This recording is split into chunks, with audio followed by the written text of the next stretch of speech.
Hi guys, my name is Aleja Adebowale and it's still the best sporting show in the whole of the universe. It's still news instant to sports. Of course, I mean on our band radio scope and of course on our YouTube channel. Or where you want to you want to see us.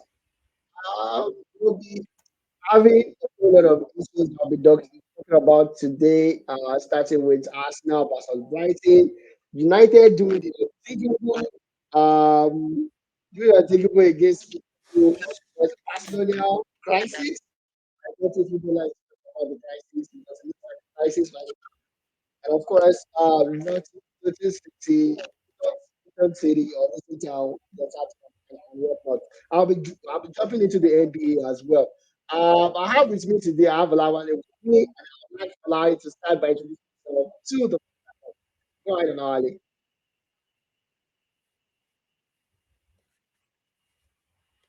Yeah, good day, sporting fans around the world. Welcome to the show.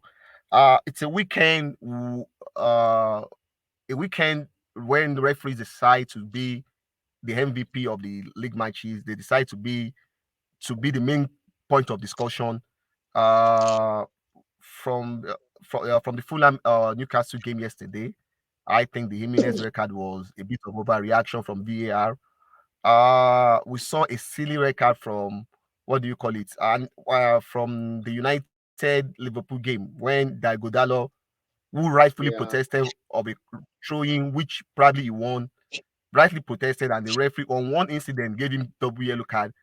And in the same game where we saw Darwin Nunes in the first half elbowed a player, he was yellow carded, he kicked the ball away, he made a joke he made a very let me say so. I would say unprofessional, something very immature gesture to the referee, and he got away with it. Just so those are the inconsistencies we talk about. We dive into that more by the time we go into the Liverpool United game.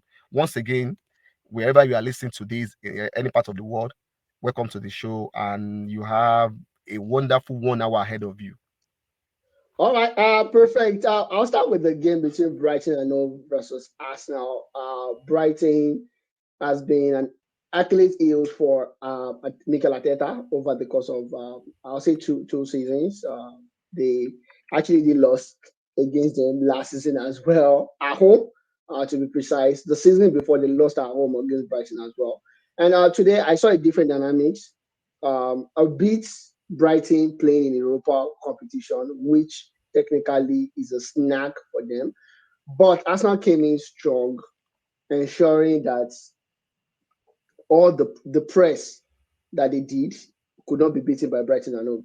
And it was mistake and mistake by Brighton across for the entirety of the 90 minutes, bar some situation where Ben White was caught off in his usual set. The game made it 2-0. I don't know which game Olawale was watching, but Olawale said was an uninspiring performance by Arsenal. I don't agree with Olawale as a matter of fact.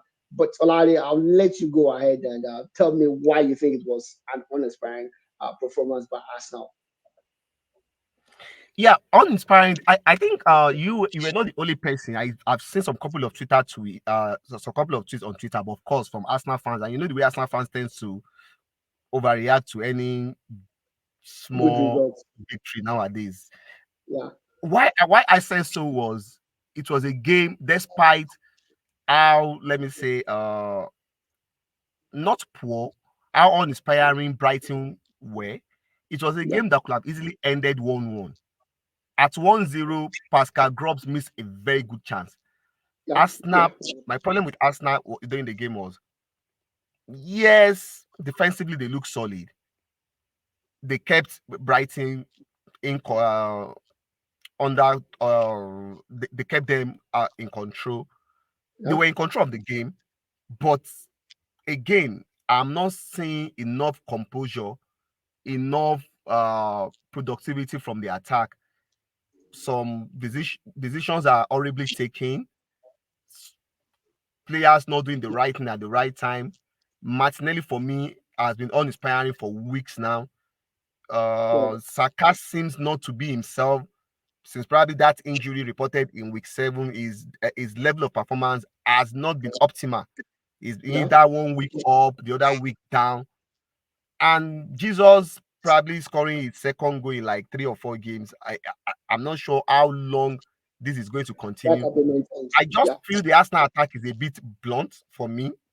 It's Mm-hmm. not sharp enough. It's not like they were missing that those chances. It's just not taking the right decision enough.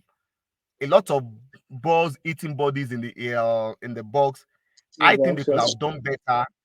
I think they've not really uh the reason why I'm majorly concerned last week they dropped to Aston Villa. Of course, Aston Villa probably joined second with Liverpool now. Uh-huh. My problem is City is going through a disappointing spell now. A crisis spell right now, Crisis. yeah. And if City are still 5 points off the top, I think it's still a good thing for them. So I think this is the period Arsenal needs to To build establish what do you call it? Any leader. So elderly. I look at this game like despite a 2-0 win, it was a game that could have most likely ended in a draw. And that was why I call it uninspiring. Everybody was just looking at the second goal at the end of the day. I was looking at it from Pascal Grob missed a very good chance. A That could very have good been chance. 1-1. Yeah, And the yeah. other problem I have with Arsenal is despite the fact that Brighton played highlight, there were many occasions you saw a lot of three or 3 against 2 that you think Arsenal could have done better with their decision making to Yeah. create quality chances, which they've not done. And that is my major problem. And that's why I felt I was very disappointed. And I felt this game was not inspiring as far as I'm concerned. I think they Also, need to do better. I think attacking wise, they've not really done much this season. I don't know whether I'm probably holding them much to a higher standard, and but that I just felt, you know of what they course, do they've this scored season. 35 goals, but on many occasions, it seems that they are laboring, as in they labor a lot to get some of these goals. Let's So go. for me, fight a very good victory, but I don't think Yeah, is yeah. as Ola, inspiring as a lot of people are making it to yeah, look like on social I media. needed I needed to ask you a question as well, and I'm pretty sure. I don't know if you are very stubborn, anyways. I don't know if you would apologize. I am apologizing to Kai To who? Havertz. To Kai No, I will Havertz, not. What happened? um, over the course of I'll say the past 2 3 weeks, we've seen significant improvements. His passes is not entirely lazy anymore. We've seen a couple of not masterclass from him, but at least Oh, thank something God. that is expected of a footballer compared to what we saw at the start of the season. Do you think this guy would eventually improve and be a major jigsaw for Arsenal and Mikel Arteta at the end of the day? Because at the start of the season, I was one of the prophets of doom that this guy would never be it. No, This guy would it's never like make you sense. saying, prior to United Liverpool game, Yeah. a lot of people have predicted a massacre. It's like you saying people should apologize to Manchester United for getting a draw against Liverpool. Of course, there will be one or two those off games where, as a decent player he is, he's going to put in some Decent normal to performances. good Yeah. performance. It, Yeah. it won't just be everything bad entirely. But again, do you think what he has offered you, in as much as his transfer market is highly, what do you call it, inflated?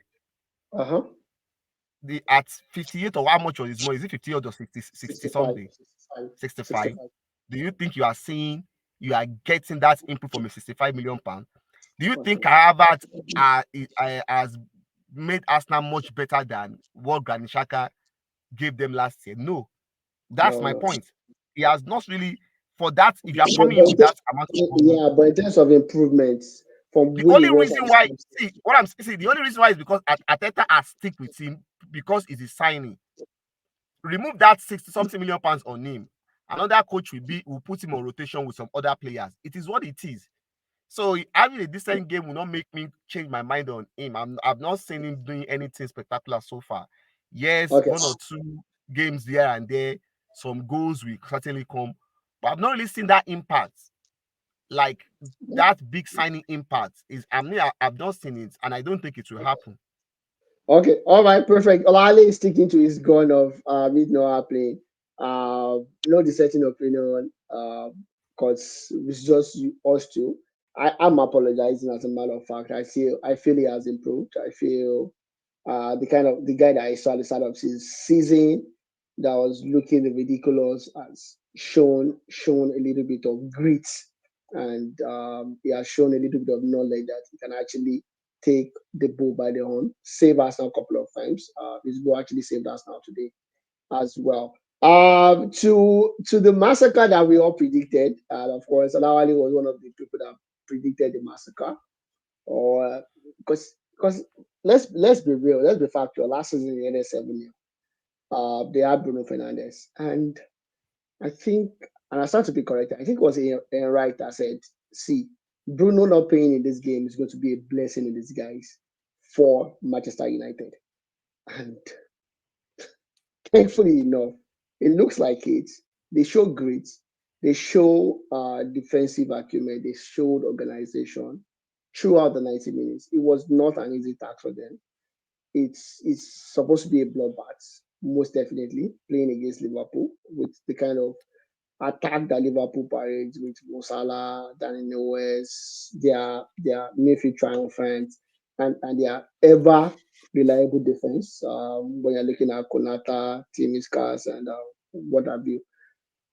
And Manchester United came out unscheduled with their pride intact, as a matter of fact. Because if it has gone sideways, like we predicted last week, and it had ended like 5-0 or 6-0, mind you, I think they've not scored against Liverpool. They scored just one Like goal for at Anfield. for yeah, and Liverpool has managed to score like 35 goals over the last couple of games. So it's emphatic. It's just the same way Liverpool is like the Achilles heel of Arsenal. You know, before now, it used to be Man U, even if Man U is uninspiring, they'll get a result against Liverpool. But over the past couple of seasons, maybe four seasons, maybe 3 seasons, it has been uninspiring. That's 7-0, 6-0, 5-1, 4-0, those kind of scandalous victories for Liverpool. But on this day, Manchester United gave an account of themselves. How much of this credit should be actually given to ETH? I know people will be like, "Oh no, no, no, he's a bad coach," blah blah blah. Of course, when he's doing something right or when they get the results, we should be able to nitpick and say, "Okay, this is what happened. This is what happened. Okay, playing this one was a good one. Starting Varane, not making things difficult for himself by starting maybe Luke Shaw in the center of the defense, making everything look great for himself. And Minano, the 18-year-old boy, is showing what is expected or is unexpected of 18-year-old boy. I think the last time I'm not even sure. I'm pretty sure Flamini was not 18. Flamini should be like 19, 20 when he burst into the scene for us now. So the last time I saw any one of these was probably Flamini, and Flamini was much older than Minano when he did that. Alali, over to you. Okay, so my thing was yes, ETH probably made some very good calls today, but again, were those calls, was he forced to make those calls probably due to injury and suspension, or do you think he could have gone with this lineup if he has every other person available? Yeah, I think yeah, he's going to, he's learning, and he's going to, unfortunately, learning the hard way. I don't know why fit. I know Varane has been having his own fitness issues since he joined United from Real Madrid. But again, I can't understand anytime why Varane is fit and you left him on the bench. No matter how the difference you have with him, you are at a very desperate period that you need all your best legs on the field.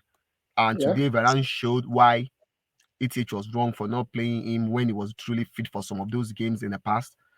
And I understand Kobe Miano is a 18-year-old which who you need to manage his playing time very very well. But yeah, well, again, what we've seen so far is one of the problems with the United midfield has always been balance. And with him and Amrabat, of course, Amrabat too has been very inconsistent, playing well today, not playing well. But you see how naturally both fit. Like you have two guys who are probably natural CMs, natural central. I mean, they are, guys who can play from the deeper position.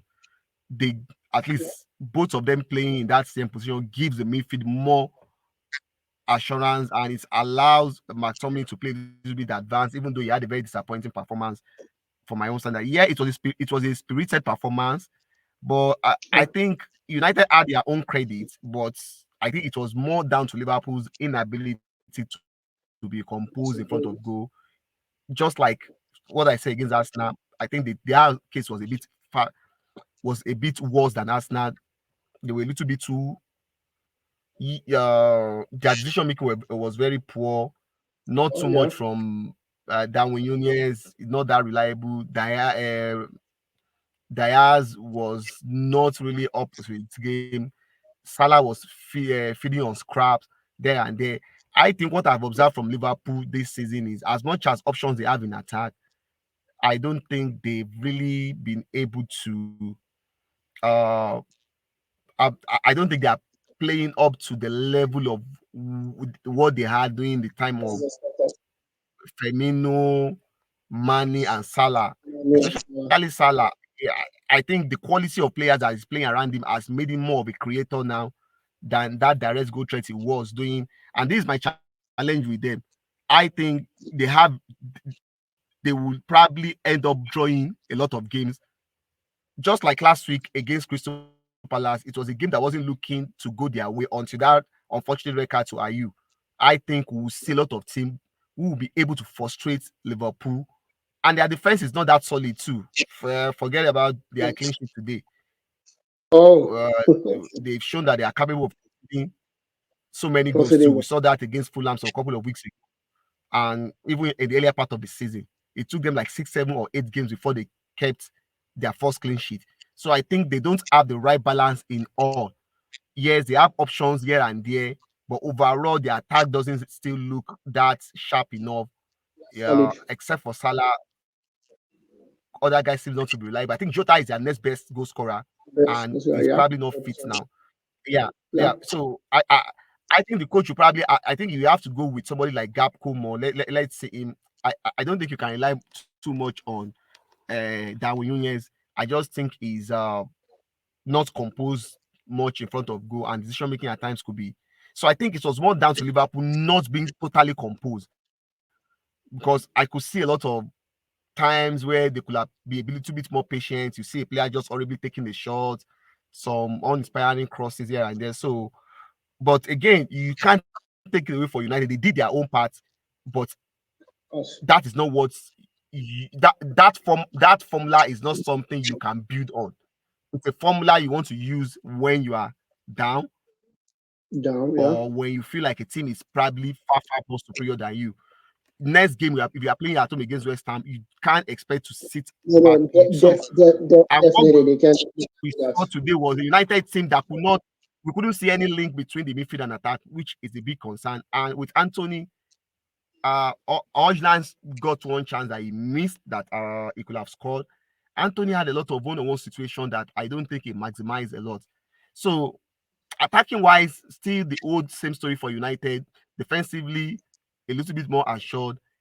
For Yeah. confidence purpose and for the what do you call it? For the sake of what do you for the talk of the crisis which everybody which is going on with the team, I think this is probably more of a positive result, especially coming from what majorly everybody is expecting. Everybody was expecting a massacre, and for them to be able to Massacre. come out with a draw, Yeah. I One hundred think percent. it's tiring, but I don't think it is a result that is worth celebrating. Yeah, definitely to you it might not be worth celebrating, but when you look at it from where they are coming from and what it could be in terms of morale booster for Manchester United, this is something that they needed. They are out of Europe entirely because of the week. Bayern Munich did not do you guys any favor. So someone is saying, I won't agree that they were sitting. Tomlin was trash. We miss Casemiro, Bruno, and of course Eriksen. And I agree with you 100% that you guys miss Eriksen and Bruno Fernandes. But two, a crazy one would be the fact that Sergeant Ratcliffe is going to be the new guy on the block for you for in terms of football at Manchester United from January. Scary. That's what we hear in the news. We don't know how far it's true, if it's 100% true or not. But if it's 100% true, and right now, what the first thing that he wants to do is bring Graham Potter back to the Premier League for Manchester United. I know I'm a big fan of Graham Potter, excuse me, before the disastrous outing that stints that he had at Manchester at Chelsea. I like the guy. I like the way he played at Brighton. And but sometimes this is a United, just like Chelsea, is a toxic environment. 100%. You might not agree with me, but it is a toxic environment. Number two, he has confidence crisis. Going to another big job for him, number three, will be a very wrong move. And number four, if these players are not sinking, I don't think the kind of players that United have right now will sink to any non-counter attacking football philosophy. So right now, and I'm not trying to be a prophet of doom, I see doom if Graham Potter comes to United. Do you think this will be a right fit at this particular point in time? Olali? Okay. you, you know, All right. yeah, it's a bit. I don't know what to. Can you hear me? Yeah, I Yeah, got go the on. news. I got I think the news during the week, and I just feel like I don't know what to make up to make up of the what do you call it of the story, because I think Graham Potter is a decent coach, but like you rightly said, I won't call the United environment. Yeah, the current environment is probably toxic now. I agree with that, but I think the major problem is not even the toxic nature of the environment. I think the major problem is expectation.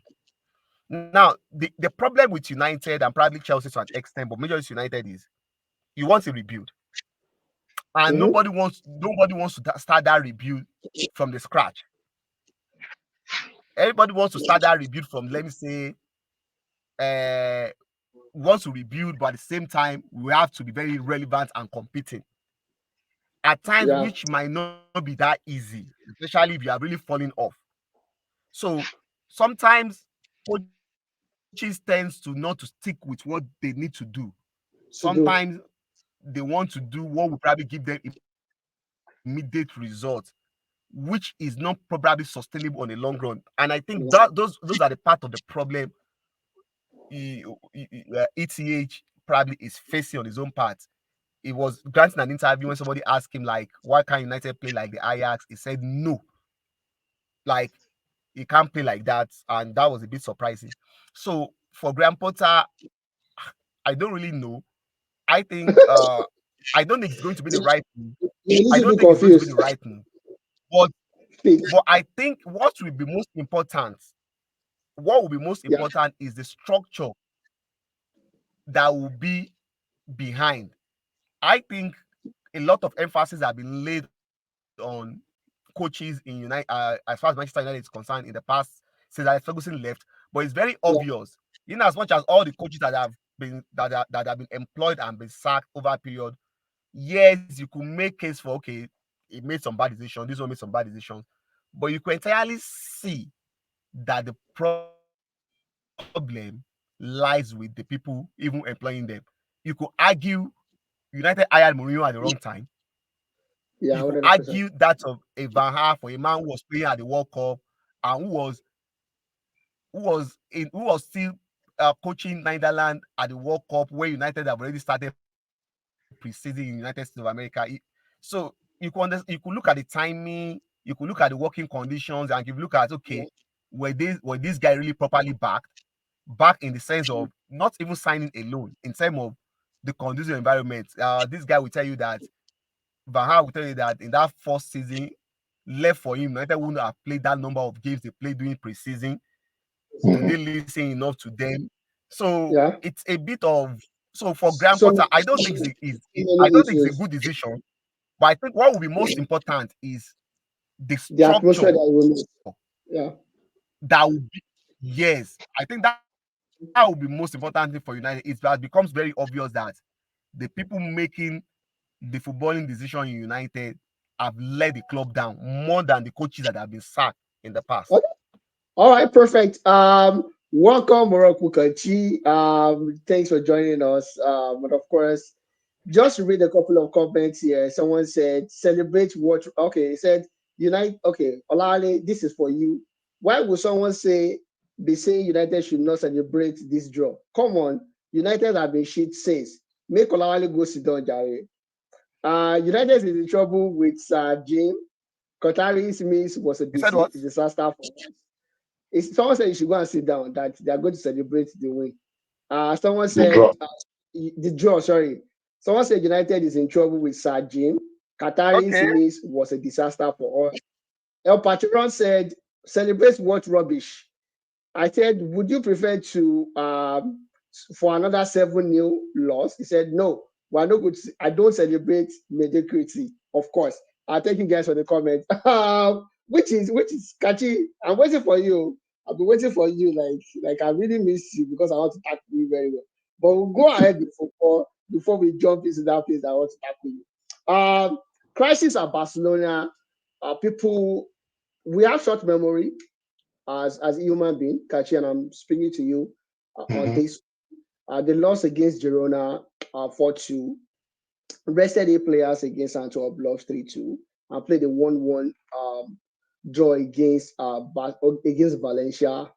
Before then, they've had a couple of uninspiring performances, Mhm. both in the league and Europe. But something some Barcelona fans are neglecting right now is the fact that they've forgotten that this is a club that is broke, so to speak. They don't have money. This guy came in, took them from whatever disaster they were at, took them back to the top, won the league, won I Mhm. think the League Cup as well. So basically, calling for his head, for me, it's not necessary right now, right? Because we might not see that, we might see a more pragmatic approach, which is a replica of what we saw with Luis Enrique. We Not everybody will play like Pep Guardiola or Tito, you know, not everybody. And since both of them left, we've seen a mix at Barcelona more than the strict tiki taka of passing, passing, and passing and passing, you know. And I think personally, at least my opinion, I stand to be corrected. Xavi should be given the free reins. They should allow him do what he wants to do and blossom at the end of the day. Mhm. The results, the victory, or should I say the triumph they had at the start of his Barcelona career, I think they were a little bit premature. Mhm. Matter of fact, it's supposed to be a project, but he came in because Real Madrid were not doing very well. He came in and did all those things that people expected or put their expectations to the rooftop. This is a club that had to rely on Arsenal reject of Aubameyang to get out of the routes that they were. So it has not been an easy one for Barcelona. So coming out and calling for his head, I think is uncalled for. I don't like the way they play. I'm going to admit to that. But I think it's uncalled for, realistically. Tachi, your thoughts? It's I think it's a sign of the generation we're in right now, where impatience has become the hallmark of the day. Impatience, literally, in life, which has also translated into sports. Barcelona in recent times have been spoiled for choice. They've been spoiled with successes that you begin to use that as the barometer to measure whether someone is succeeding in their initial plans or not. Not. To your point, if and I think Xavi is a victim of his own success from last season, because if he had not won that league or done the double as he did, and only progressively showed improvement by maybe finishing second to a Real Madrid or to an Atletico Madrid, Yeah. then people would probably say, okay, let us see what the next step would be. Maybe coming out of the group stage this time around would have been a better success or another notch of the belt. But he is suffering now because in his first, he made it look easy, quote and Exactly. unquote, Yeah. right now. So, and that is what is affecting people. Now, if you ask me what my personal opinion is, my opinion is I mirror what your sentiment. I don't think he should go. I think he should be given some time. But I also think that the management, the board of Barcelona would also echo this same opinion.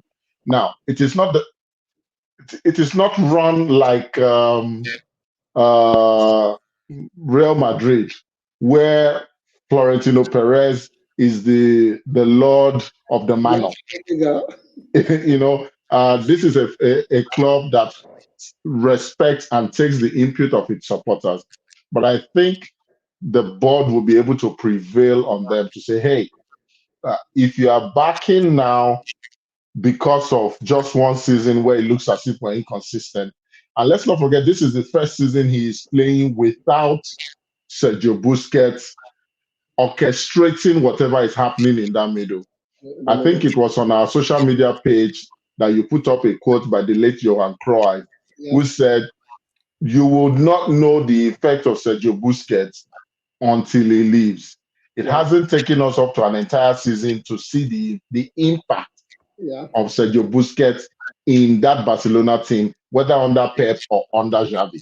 So all this is to say they should temper their expectations, Uh-huh. and allow, because this is a wholesome change. Although we also have to say that it is too early for him to start the stupid tinkering that he did in the middle of the week, where a left back was it middle of the week? Oh no, it was over last weekend. It was last weekend where a Uh, left back was playing center back, a center back was playing right back. I, oh I yeah. mean, he is not Pep Guardiola. So Yeah. when you are trying to buy time, pretty much, you Yeah. try and do the tried and trusted, The simple things, right? and exactly. And then when you have that capital, which we all thought he did, but of course, like, fans have been spoiled by recent successes. Yeah. Um, if when you have capital in terms of time, you can Yeah. now start to tinker. Everybody calls Pep Guardiola the tinker man, but nobody takes him to the guillotine because of that. Because Yeah. he has got himself, he has the capital of time from consistent successes. Yeah. Xavi should not start over tinkering and instead try to steady the ship, find out what works best for him. But usually, the best time to find out what works best for you is in the off season. I think the board would side with our argument that they Of should course. give him some time. The truth is, there's really no one out there right now who really is out there that if you say Barcelona should go for, because we're already arguing the Graham Potter one now, and Olawale Asodi is not the right person. Who Mikel, is out Mikel Arteta. there? I don't think He's a, Ateta is ready to leave until he he's a, wins the Barcelona, Champions League he's for a Arsenal. Barcelona, he's a Barcelona boy, true and true as well. So you never can tell. You just say, "Oh, thank you, Arsenal. I love you guys, but I'm going to a bigger club." As a matter of fact, which is sadly the truth. So what's that at Boga? I'm not going to say what the first said. They are broke. They took a loan of 1.5 billion euros to renovate Camp Nou. Is that not a misplaced priority? And of course, so basically, there's no crisis at Barcelona. It's the consensus of everyone here. Luton City captain Loka is stable after the cardiac arrest that he had. The game itself was abandoned. Olali, if you can remember, I think it was 2003 crisis, what crisis, and that was an adage by one of the commentators. Do we have crisis at City right now? Because the results have shown crisis, but Pep Guardiola is a genius. Pep Guardiola is the best coach in the history of football. You can't take it away from him. So saying a club Guardiola manages is in crisis. It's a little bit. I'm not going to say it. I can't say it. I feel it, but I can't really say it. Do you think we have a crisis at City right now?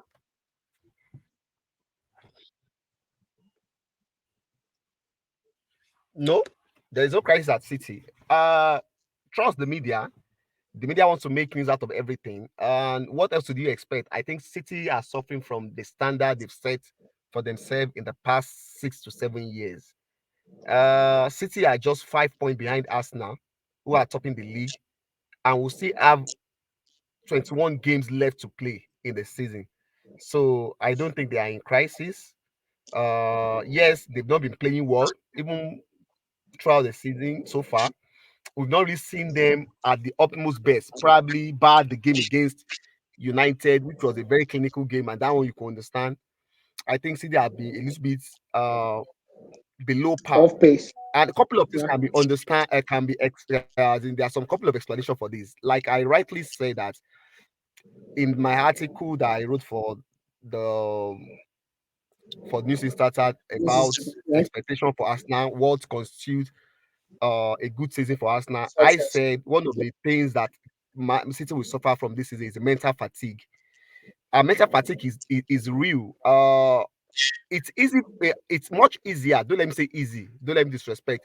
It's much easier for you to uh for you to organize yourself or to get yourself mentally ready for a 4 weeks competition, just like the World Cup. It starts at the beginning of the month, it ends at the end Yeah. of the month. But when you talk about the league, you have to consistently It's a be marathon. at your optimal best for like 10 months out of 12. It's actually draining. For you to have done that, winning that 3 times consecutively, and let me say 5 times in the last 6 years, it's a whole lot. It's a whole lot, especially if you could recall there are two of those seasons that went to the wire against head to head with Liverpool. Liverpool could have Yeah. won probably the two. Yes. Yeah. So Yeah. it takes a 100%. lot. It takes a lot. Concentration, getting yourself ready at every point in time, Yeah. maintaining. Yeah. Yeah. So I said it that because in the league we've not seen anybody winning the league. Even when United were when people said United were dominating the league in the 90s, they did not win four in a row. What they Oh did yeah. was they did 3 times twice. Uh, Yeah. 99, 2000, 2001. Then they did Mm-hmm. 2007, 8, 9. Those were the two occasions they won it 3 times in a row. We did So the it's three not pits. something. Yeah, Three it's not pits. a The three pit that you will not allow us to hear word when you're talking about Michael Jordan. Go ahead, allow you. so it's not something that is very easy. So I think the mental fatigue is real. On the other hand, too, like I rightly said, I think they've not gotten the right. They've not, with all due respect to Matthias Nunez, the guy that's joined them from From Wolves. uh, Wolves. I don't think Guardiola trusts him enough. Kovacic, I think those two are not really an upgrade on Ike I Godigan. What Godigan gives you with Alvarez, what you have presently is more of a striker who is now playing probably as a number 8. Oh, no, who's playing more like a supporting yeah, striker. It you're right doesn't on really give them that. It doesn't really give them that additional body in the in middle of the park. midfield in terms of keeping possession, and which is Yeah. what City is, which is what a Guardiola team is largely obsessed about. Control, possession wise, and this is what Ike Godigan gives you. It gives you that control in the midfield, and again it can the whatever Alvarez is doing in terms of goal scoring for you now. Godigan Mm-hmm. can still do that for you. He arrives And do inside the that. box to convert Right. those kind of chances. So Chances. with him not in the team now, and with Kevin De Bruyne out for a long spell, I think this kind of and with the success of recent years, for me, I think this is expected. I don't want City to win the league for obvious reasons. I don't want them to do 4 times, but I think they are still my favorite as long as they are still just within 5 points 5 points. below So whoever is on top of the league. I still take them as the favorite Right. yeah. so I far agree. because I don't think this will 100%. continue forever. 100%.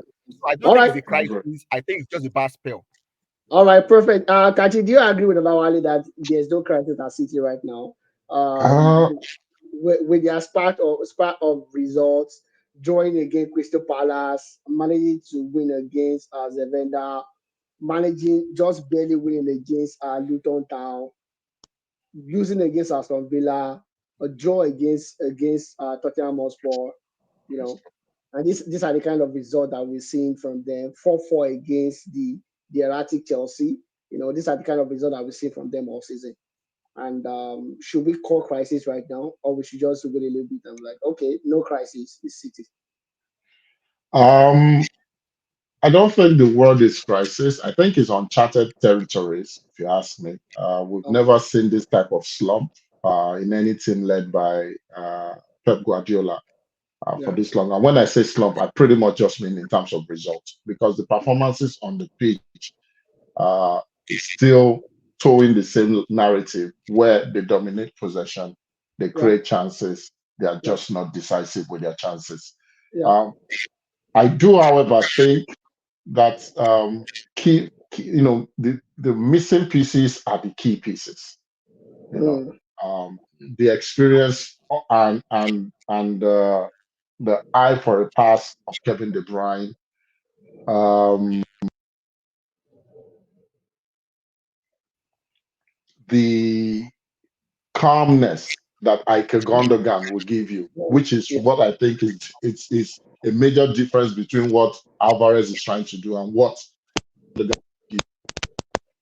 yeah.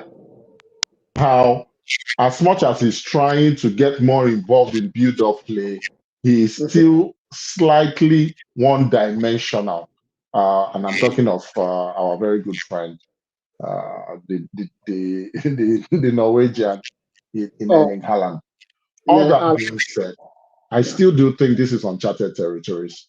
Olawale rightly said, because other teams are not taking advantage and running away with it and creating such high of a cliff uh-huh, for Pep to navigate, then they obviously still have a chance. So Pep is probably the best experience, especially with what happened last season, coming from about an 8 point deficit to reclaim and win the title. was Of against Arsenal for Pete's sake. what? What did you It say? was against Arsenal for Pete's sake. It Arsenal does is not not. matter. It was still 8 points. For Yeah, some other team, mentally an 8 point gap, they will call it in and just try and qualify for Europe. But yeah, Pep's team did not call in of never quitting, knowing that whatever they are doing, losing 10-0, losing 1-0 is just 3 points. Winning yeah, 10-0, winning 1-0 is just 3 points. So yeah. technically, they are not out of it. We're entering the crucial stage now where a run of uh, games and your squad depth would ultimately determine how good and how much of a run you can make. So I Uh-huh. don't think it's a crisis. Even if it is a crisis, I think Pep is best equipped to navigate it. The issue, rather, for me now is did he bring in enough people to have the drive to want to win a championship now? Or are they trying to probably put their focus in Europe to the detriment of the league? The league is definitely, the season is not over. City will remain favorite even if they are 10 points behind, except if the team that has that 10 point gap is Liverpool. If it is Arsenal, Aston Villa, or any other team, you definitely will not rule out City. New City. All right, perfect. Thank you very much, guys, for that. And of course, Victor Osimhen was crowned the African Footballer of the Year in the course of the week. Asisa Toshoala won the Women African Footballer of the Year for the sixth time. Bronny, I don't know. It has already become a batch, right? When you play for Barcelona, that's what you get. And when you go across Europe playing for the biggest team. Jimenez, Dalo red card. That was a crazy one. I think Olari spoke about that. We have a little bit of time left, like 15 minutes. So I'll just jump straight in the world of basketball. And And that's where you are waiting for me. yeah, that's where I was waiting for Kaji. I'm like, okay, I'm going to start with the LA Clippers. And I know this guy is a troublesome guy. He said he's the system. People don't believe him. He's crazy. He's a disruptive element, so to speak. Ross Westbrook have done his own part by being the sixth man. Kawhi Leonard, of course, we know the kind of player he is on his day when he's not injured. PG, probably one of the best of his generation, as a matter of Mhm, fact, but mhm, he's always injured, you know. But the way the dexterity and the instinctness, if there's anyone like that, that I see with the Clippers these days is really strong. Like, okay, maybe they are making this work. Maybe they actually can make this work, even if they have either or PG or Kawhi at James Harden hardly gets injured anyways. So if they mhm, have either or playing, they could actually do something in the playoffs. I'm not saying they're mhm. going to win any chip or anything, but at least it's going to be against your odds from what we perceive at the start of the season. Kachi, I'm going to start with you on this. I know you did not give them a chance. As a matter of fact, you said it's going to implode, right? But we've seen improvements and no signs of implosion. Do you still think we are still going to see some kind of implosion? It's just a matter of fact of time, or this improvement could actually graduate to something better for them. And we wait to see it, but you cannot predict the future without looking at what has happened in the past. The key guidance for really because we have You're starting. You're trying to wiggle your way out of this by being static. Don't don't be philosophical with me. I want a straight answer. I'm not one of Not your. to do that. If you can hear me clearly, I've said Okay, our ability to predict the future is really because we have historical data to back up our yeah, assertion. yeah. Now, between the Clippers guys, we have enough empirical data to support our assertion that there will be some form of implosion. Now, the implosion might come by way of an injury. It might we just don't know how, but the Clipper would Clipper it. It's just how you say, oh, Arsenal will Arsenal it. The Clipper will Clipper it. They will do something bad.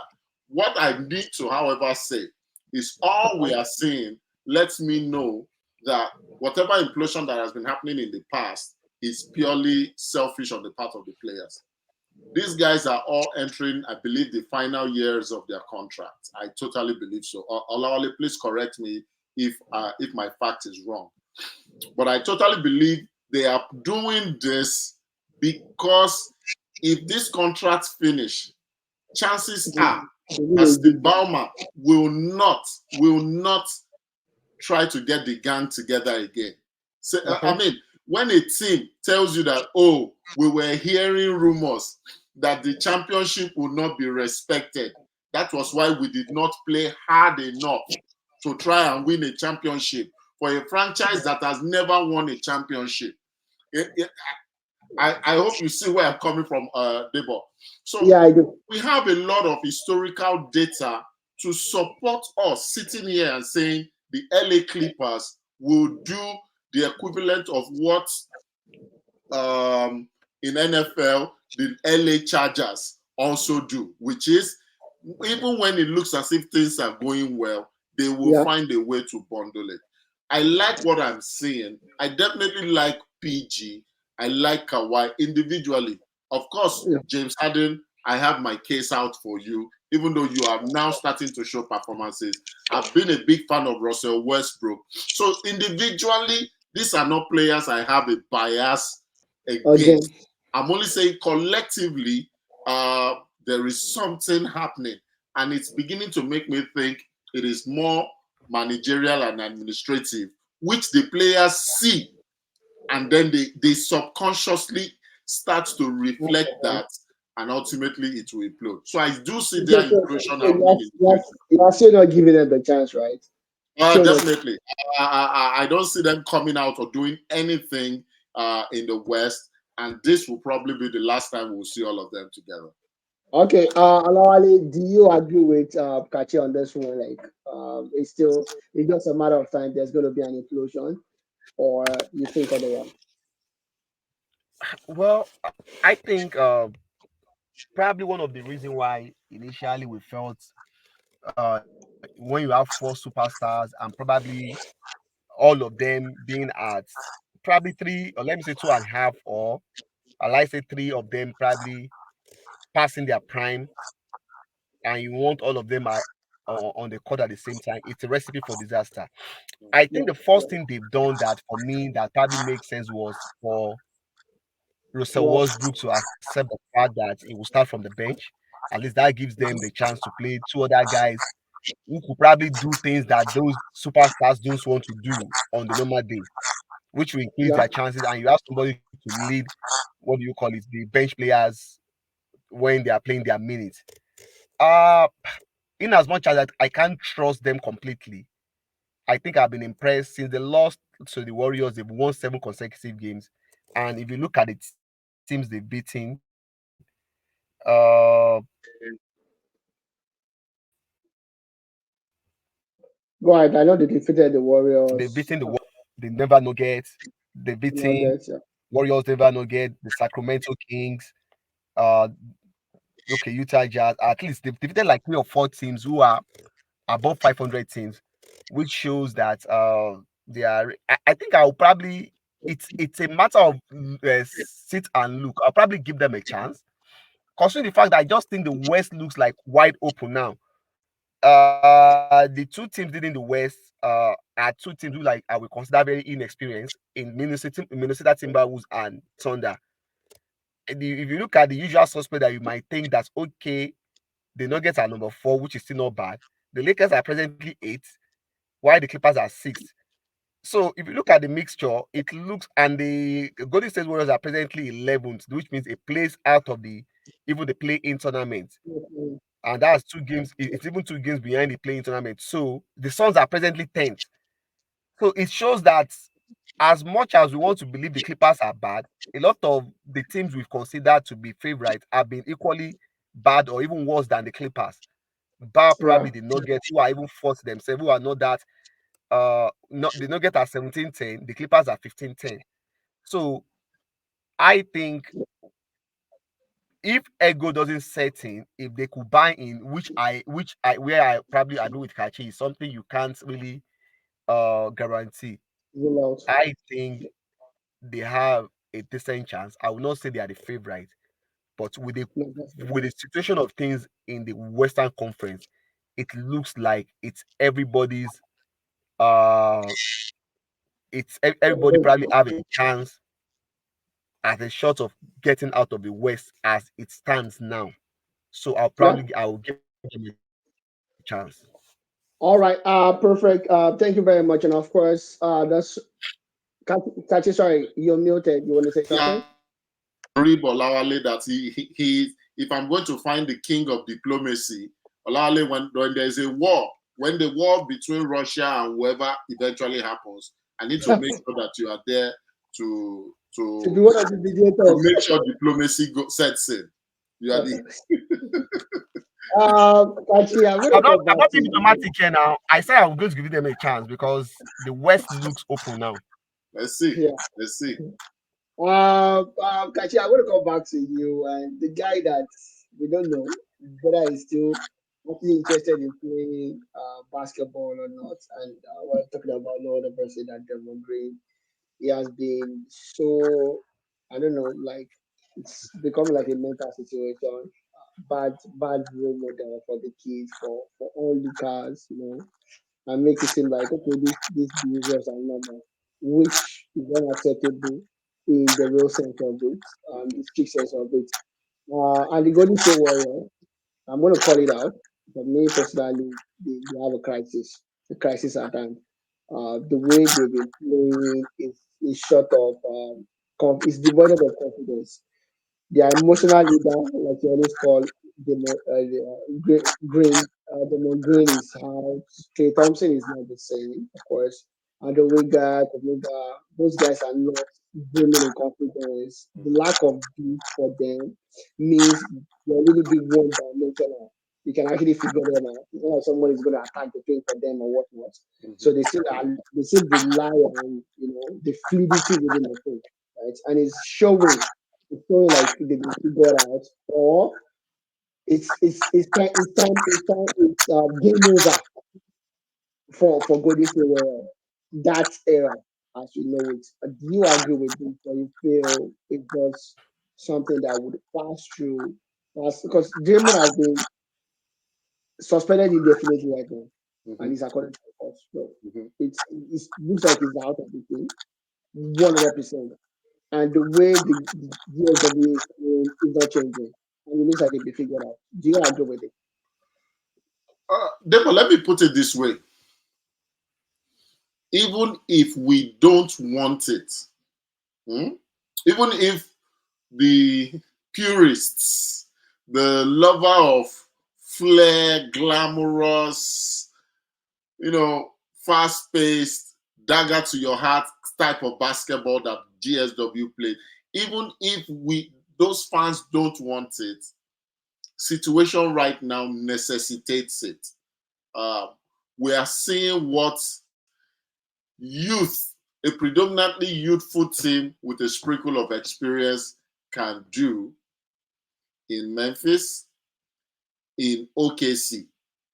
And this is reminiscent of what the Golden State Warriors were 10, 11 years ago when a certain, when they burst into the scene, thanks to Mark Jackson for not trading um, Steph to the So Milwaukee Bucks as people thought he was going to do them. Situation right now necessitates it. The guys are older. The mental fatigue that Olawale alluded to when we discussed soccer has set in. The only person now that has a motivation to do something is the oldest person in the team, and that is CP3.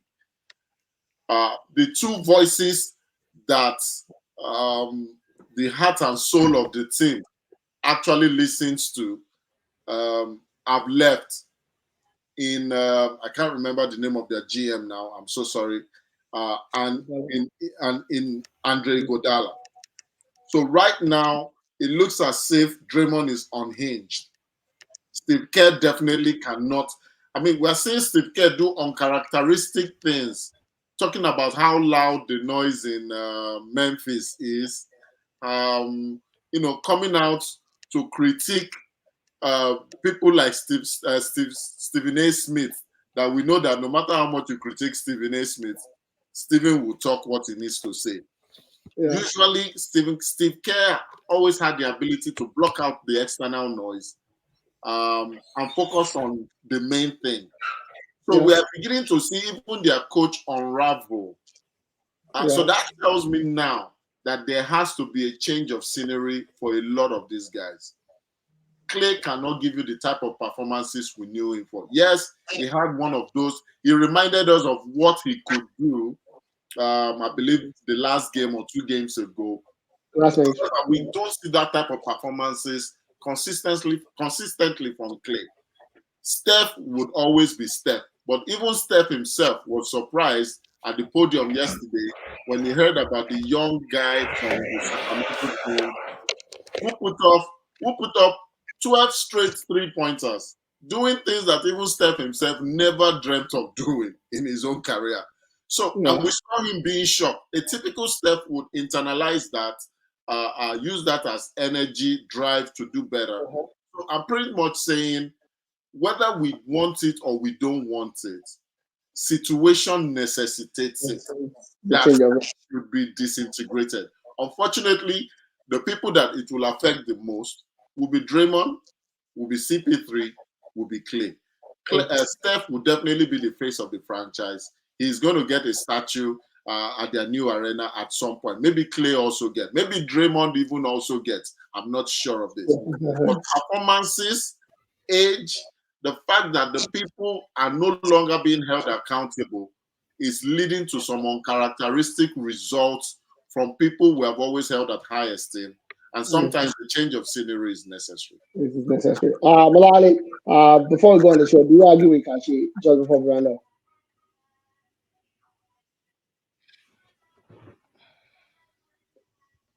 Malali, yeah, I think Okay, we. so Okay, for the Golden State Warriors, uh-huh. I think just like what happened to LeBron with the Lakers after winning the 2019 the danger of probably wasting Steph Curry's remaining peak years as it stands now. I think the truth of the matter about Clay now is I hope he can have that self reflection. Is that he's not the same guy like he was before. I think he has some bit of what he has in his on his legs. I think that 2 years out has really impacted him a lot. I think we can't expect him to be that guy he was prior to that injury. And Draymond Green, if you look at his reaction and Draymond Green reaction, I Mm-hmm. see it from a frustration point of view. Guys who realize they can't be at the level they were some couple of years ago. Do you know that Golden State Warriors between that 2015 and 2018, they were like the Barcelona of Pep Guardiola. Like you don't want to play Yeah. them, especially that their third quarter rush when they come after Uh-huh. you.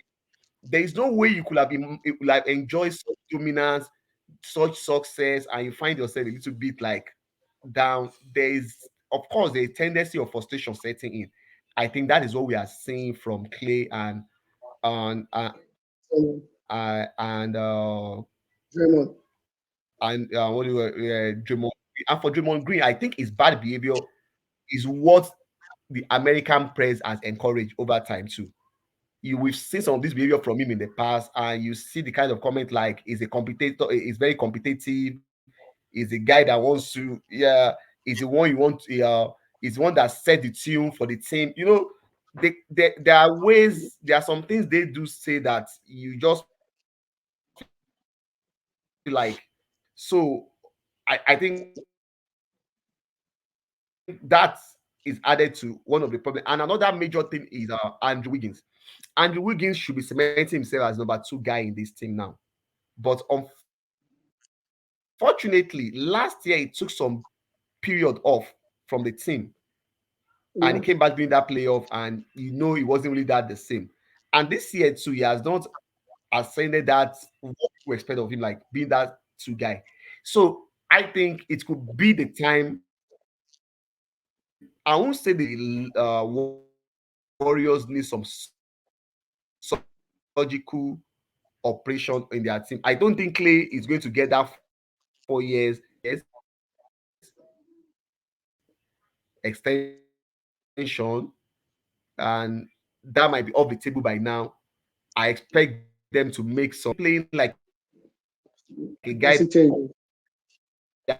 still have at least. Dressing changes. He might not be able to play to that the LeBron years, but I think he's still playing like a guy that has like 2 or 3 years in him if surrounded with the right tools. So Right. Very true. and before the Golden State Warrior will enter NBA, every team will always go through that cycle. That's Probably, yeah. so All right. I think before they end thing, they will probably want to get the Get the ball, get the ball years rolling. in Steph Yeah. Curry, and which means they will have to do something with their. All right. Perfect. Thank you very much, Ali. Thank you very much, Lati, for that. It's agreeable now.